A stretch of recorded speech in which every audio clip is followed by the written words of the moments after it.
மாணவர்களே, நம்முடைய ஆண்டவர் நீங்கள் திறக்கவே முடியாதென்று நினைக்கிற வாசலை கூட திறக்க வல்லவராயிருக்கிறார்.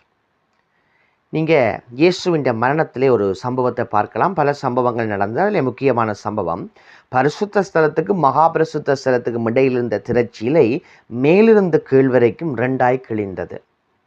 அது உண்மையில் என்னத்தை காண்பிக்கணும்னு சொன்னால், அன்றைக்கு பழைய ஏற்பாட்டிலே மகா பரிசுத்த ஸ்தலத்துக்குள்ளே ஒரு வருஷத்திலே ஒரே ஒரு பிரதான ஆசாரியர் மட்டும்தான் உள்ளே போகலாம். அது அந்தளவுக்கு மகா பரிசுத்தமான இடம். வேறு யாராவது போனால் மறைத்து விடுவார்கள். இது என்னத்தை காண்பிக்கிறது? மீண்டும் மனுஷன் தேவனுக்குள்ளே, தேவனுடைய ராஜ்யத்துக்குள்ளே போகிற பாக்கியத்தை அங்கே இழந்து போனான். அவனுடைய வாசல் அடைக்கப்பட்டு இருந்தது.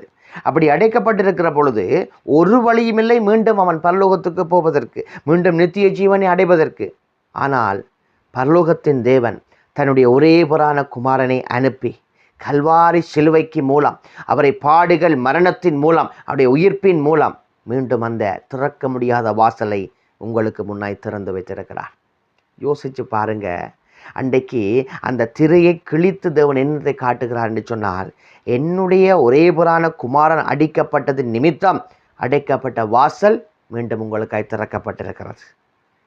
ஆகவே பரலோகத்தின் வாசலையே திறந்த இயேசு கிறிஸ்துவானவர் உங்களுடைய இந்த உலக வாழ்க்கையில் இருக்கிற சின்ன சின்ன வாசல்களை திறக்க முடியாமல் இருப்பாரோ?